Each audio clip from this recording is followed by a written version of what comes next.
नमस्कार श्रोते हो, मी डॉक्टर स्नेहा. आज आपला संवाद पाईल्स म्हणजेच मूळव्याध याविषयी थोडा बोलणार आहे. याविषयी थोडी आपण चर्चा करणार आहोत. जे पेशंट्स असतात त्याच्यामध्ये वेगवेगळ्या प्रकारचे पाईल्स दिसून येतात. म्हणजे काय तर जेव्हा आपल्याला संडासच्या जागी रक्त पडायला लागतं किंवा दुखायला लागतं, कधी कधी खूप खाज व्हायला लागते संडासला गेल्यानंतर किंवा मोशन पास केल्यानंतर किंवा करायच्या वेळेला खूप त्रास होतो, रक्त पडतं आणि होत नाही किंवा आल्यासारखी वाटते पण पूर्ण साफ झाल्यासारखी वाटत नाही. खूप जोर द्यावा लागतो, कुंथावं लागतं, अक्षरशः पेशंटच्या डोळ्यातून पाणी येतं. तर ते अगदी लहान मुलंसुद्धा असतात किंवा मोठी माणसंसुद्धा असू शकतात, मोठ्या एजचे पेशंटसुद्धा असू शकतात. इतक्या लेवलचं इरिटेशन किंवा इतक्या लेवलचं कॉन्स्टिपेशन पेशंट्सला असतं. तर अशा कंडिशन्समध्ये पाईल्स हे होतात. त्याचबरोबर मला असं सांगायचं आहे की ज्या लोकांना पाईल्स आहेत किंवा तुम्हाला पाईल्स आहेत हे समजलेलं आहे, तर अशा लोकांनी नॉनव्हेज जे आहे किंवा मांस आहार जो आहे तो थोडासा अवॉइड करायला पाहिजे. त्याचबरोबर पचायला जे अन्नपदार्थ जड असतात असे अन्नपदार्थ म्हणजे काय तर चणे किंवा काबुली चणे, वाटाणा असे जे कडक पदार्थ आहेत, जे वात असणारे पदार्थ आपण त्याला म्हणतो, तर ते खाणं थोडंसं अवॉइड केलं पाहिजे.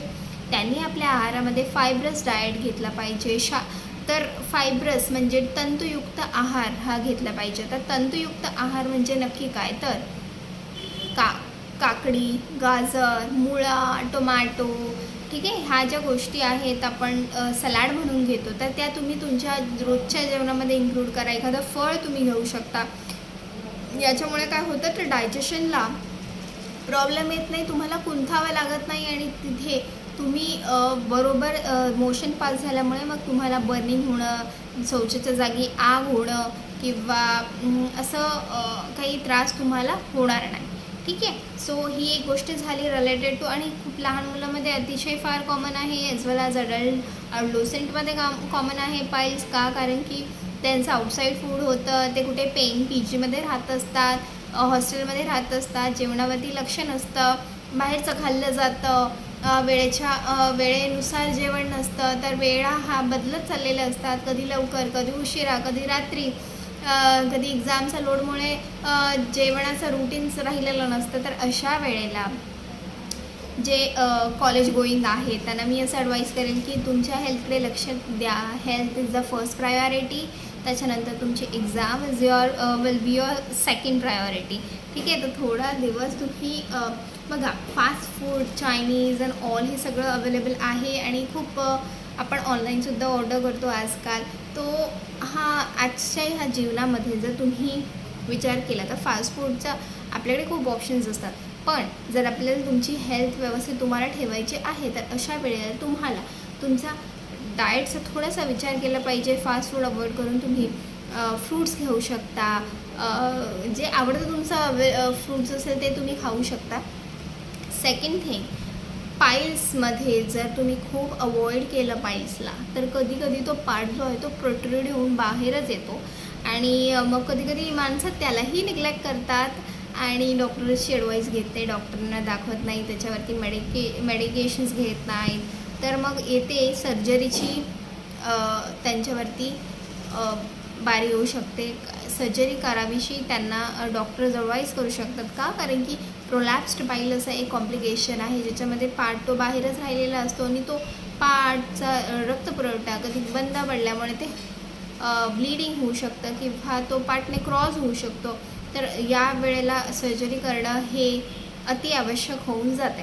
तर जर तुम्हाला सर्जरी अवॉइड करायची असेल तर योग्य वेळी डॉक्टरांचा सल्ला घ्या. अजून मला एक सांगायचं वाटेल की फिमेलला प्रेग्नन्सीमध्ये पाईल्स होतात. इट इज व्हेरी कॉमन की प्रेग्नन्सीमध्ये पाईल्स होत आहेत, व्हेरिकोज वेन होत आहेत, बी पी वाढतो आहे, कन्व्हर्जन्सचे त्यांना चान्सेस आहे, फिट्स येण्याची शक्यता आहे. प्रेग्नन्सीमध्ये हायपोथायरॉइडिझमसारखं काही डेव्हलप झालेलं आहे, त्याच्यामुळे टॅब्लेट्स डॉक्टरांनी चालू केलेले आहेत. सो प्रेग्नन्सीमध्ये तुम्हाला तुमच्या डाएटचा खूप चांगल्या रीतीने लक्ष ठेवायचं आहे. जर तुम्हाला आधीपासून थोडासा पायीचा त्रास असेल तर तो प्रेग्नन्सीमध्ये वाढू शकतो. त्याच्यामुळे कन्सीव्ह करण्याच्या आधी जर तुम्हाला तसा काही त्रास असेल तर लवकरात लवकर डॉक्टरांना दाखवून तुम्ही पाईल्स ट्रीट करून घ्या. म्हणजे प्रेग्नन्सीच्या दरम्यान तुम्हाला त्याचा काही कॉम्प्लिकेशन जाणवणार नाहीत. आणि इन केस सपोज तुम्हाला प्रेग्नन्सीमध्ये वाटतं आहे की तुम्हाला पाईल्सचा त्रास होतो, तुम्हाला इचिंग होते अनासच्या ठिकाणी, किंवा तुम्हाला बर्निंग सेन्सेशन, जळजळ होते, अतिशय कुंठावं लागतं आहे, पास होत नाही आहे, साफ होत नाही आहे, पोट जळजळ झाल्यासारखं वाटतं आहे, उलटी मळमळसारखं जाणवतं आहे, काही जेवण जात नाही आहे, किंवा काही लोकांना कंटिन्यू थेंब थेंब थेंब रक्त हे शौचावाट्यात जात असतं. तर ह्याला ब्लिडिंग हिमोरॉइड्स असे म्हणतात.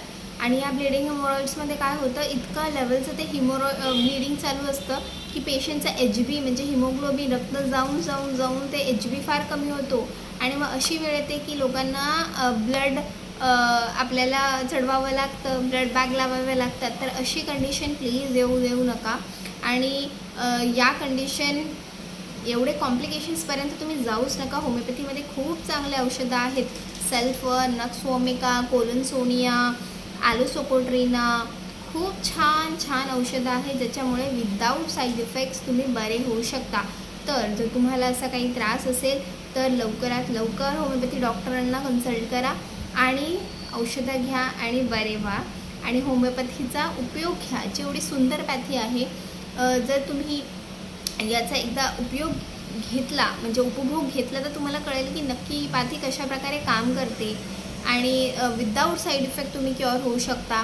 कोणती सर्जरी तुम्हाला लागणार नाही आहे आणि तुम्ही प्रॉपर क्युअर होऊ शकता. ते पण रिकरन्सी असते एक पाईल्समध्ये, की बरेच जण ऑपरेट करून घेतात आणि पुन्हा रिकरन्सी होते. म्हणतात अरे डॉक्टर आम्ही 2-3 वर्षापूर्वीच पाईल्सचं ऑपरेशन केलं होतं आणि आता पुन्हा यांना पाईल्स झालेले आहेत, तर आता पुन्हा यांचं ऑपरेट करावे लागेल का, एक बऱ्याच जणांचा प्रश्न असतो.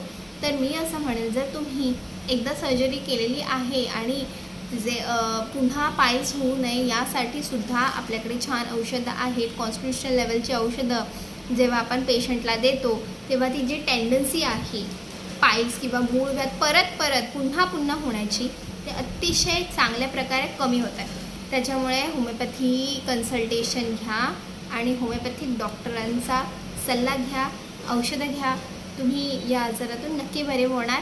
तुम्हाला काही डाऊट्स, काही शंका किंवा काही विचारायचं असल्यास तुम्ही कॉन्टॅक्ट करू शकता आणि आपण भेटूयात नेक्स्ट व्हिडिओमध्ये.